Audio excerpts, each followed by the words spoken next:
It is Alan Belcher, who had a hell of a year last year, man. 5-0 combined between boxing and bare knuckle boxing. I mean, I thought you were retired, man. Talk to me about this year you had. 5-0, pretty impressive. It was, yeah, it was an outstanding year, man. It was a blessing. It was 100% created and manifested, brother. So it's been something I've been thinking about for a long time. So I like to think of it as just the kind of beginning, the pre trailer to what's coming, this year and next year and whatnot. That's pretty incredible. So I'm wondering, so I mean, you took 8 years off from competition, and when you decided, hey, I'm ready to come back, now you just talked about kind of manifesting and making this happen. I mean, did you know that it was going to be this type of pace, that you were going to have this much going on, or did you think you were just going to kind of dabble a little bit when you came back?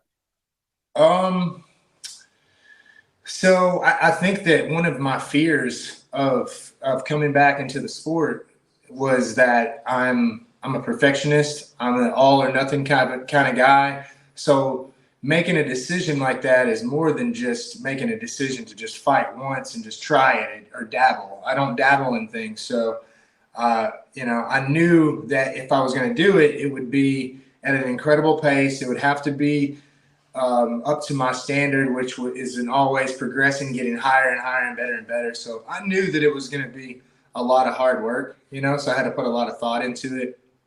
And, that's what we got for my first year of competition.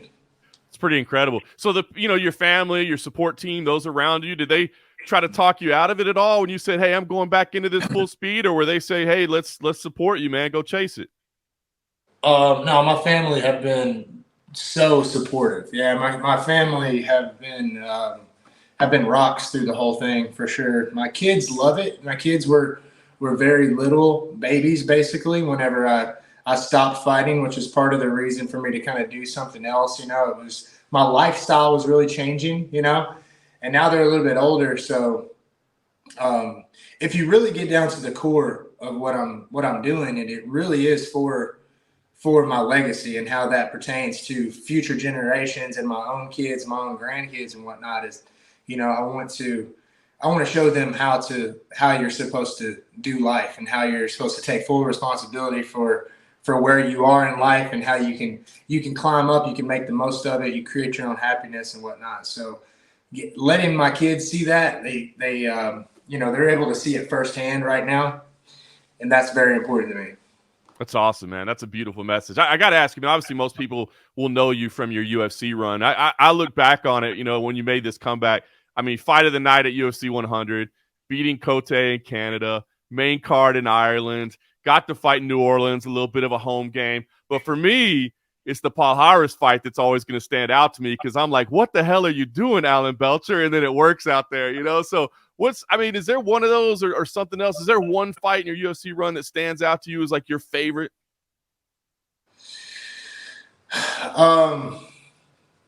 Man, I think, yeah, I mean, the Paul Harris fight is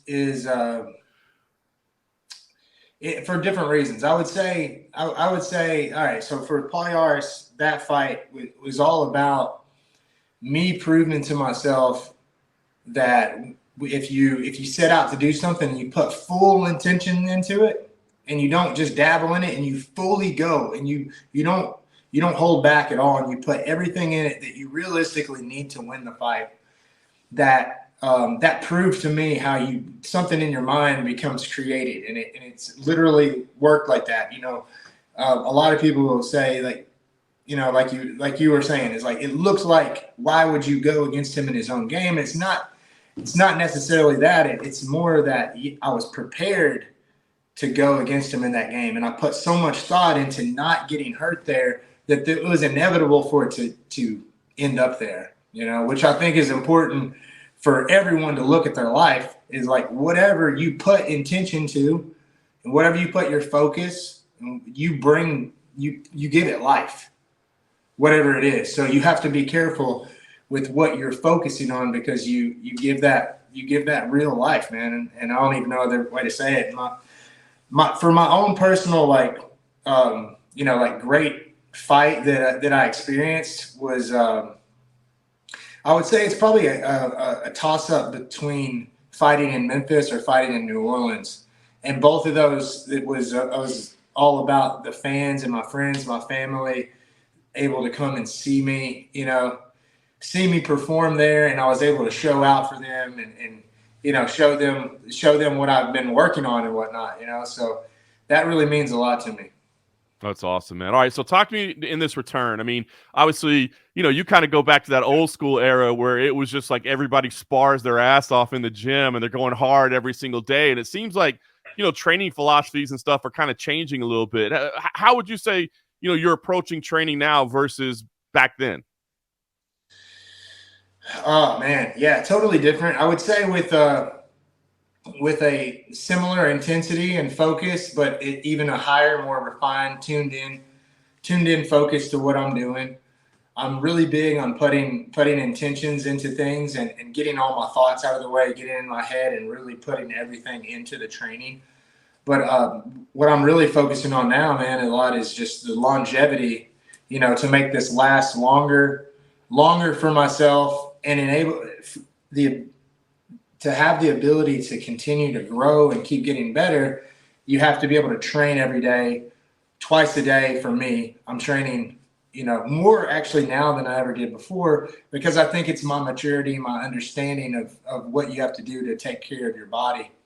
I do a lot of fundamental training. I do a lot of body work and do a lot of yoga, that type of thing, a lot of mental meditation multiple times a day. And, I work on all that and I do a lot of things that are reactive training and brain training and just to keep working on my hand-eye coordination. And so far I have been able to continue to get better. I kind of keep my own, I kind of log it myself according to how I'm doing every practice and every week and whatnot. So I'm still getting better, man. I'm still, and I think that it's just like the outside of the box thinking, learning how to meditate and get everything out of your mind, how to change your beliefs. If you put a ceiling on your ability to get better, that's all that you're going to get, So, I mean, I'm still getting better at playing the guitar and playing the drums. So why would fighting be any different? Your brain as long as you're patient with it, you just keep running, you keep going up stages and stages, Well, it's pretty cool to see the way the game has evolved. Well, it all leads to February 24th, the next step, Pontchartrain Convention Center, Arnold Adams, main event of BKFC 36, heavyweight title on the line. I mean, look, this is a big fight. I don't even care what else is on the card. People got to tune in for this. How are you feeling getting ready for a dangerous dude, to say the least? Yeah, I feel like it's all in right time, man. Everything is lined up at the perfect time. My opponents that I've fought leading up to all 8 of them were almost in order of, getting higher level competition, more dangerous guys, more pressure from the media, more, and I've kind of, in a way, if you're some people may just be hearing about me fighting again, it's because I didn't try to promote myself. I didn't try to get any publicity. There's some interviews and whatnot that have, came about through BKFC PR and whatnot. But really, I have tried to completely immerse myself in the passion of growing, and the passion that I have for fighting and in the art of it, really, so that's what I've been doing the last couple of years. So now I feel like as I'm coming into this title fight, there's more media attention, there's more publicity, and it's just the right amount and the right level, to get to the next level, Right. And that's been my approach to this too, is just as I speak right now, it's realistic, it's truthful, it's honest. There's no bullshit. There's no mask that I'm wearing. And these are all problems that I see other fighters deal with their, with their identity and with their ego and stuff. And it's things that I did too. And that's why my career kind of hit a roadblock as I was becoming a father and having kids and having businesses. And we know the UFC doesn't really pay like outstanding, I feel like, to the amount of work and skill level that it takes to be in there.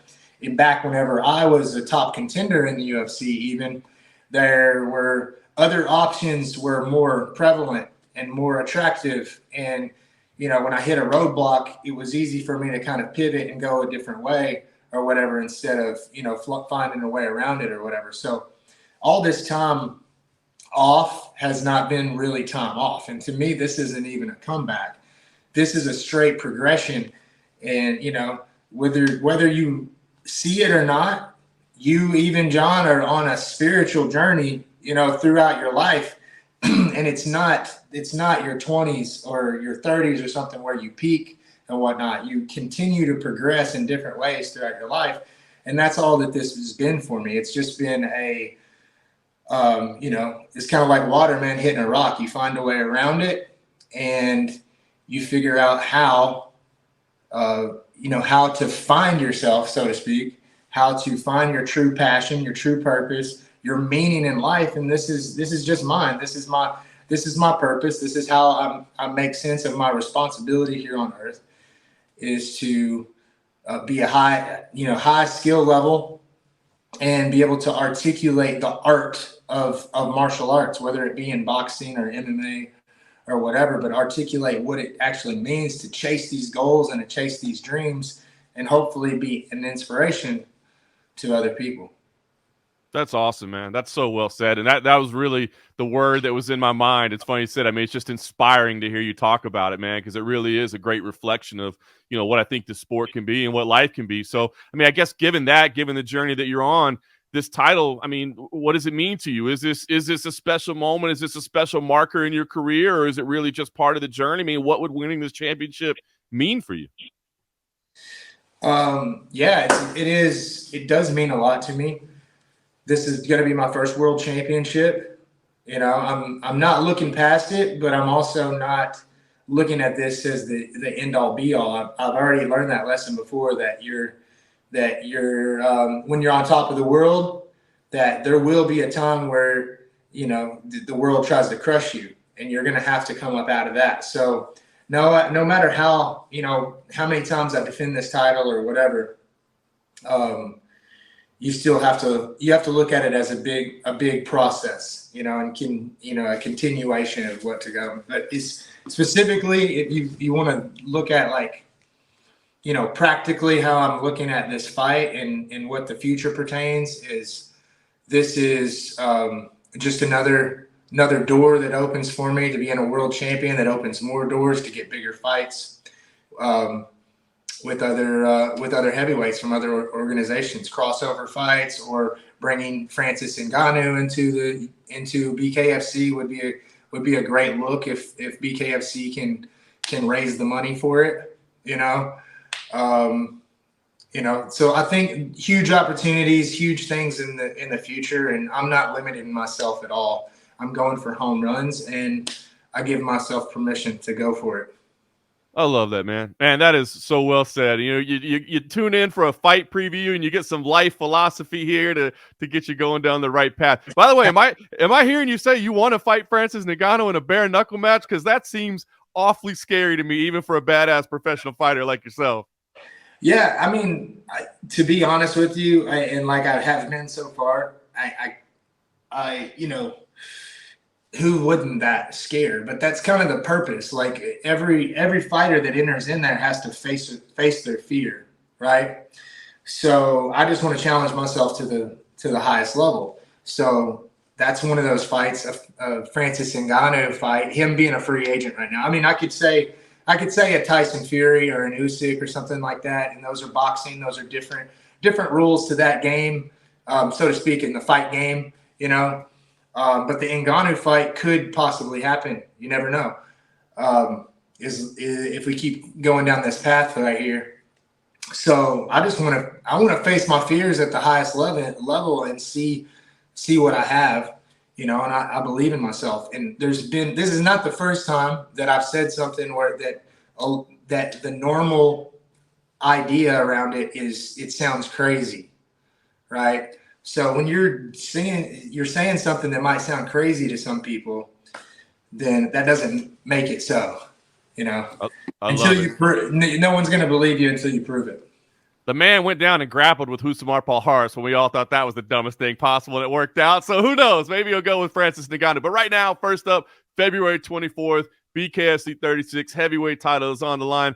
Alan, we'll be watching. Thank you for the time as always, man. All right, brother. Thank you very much.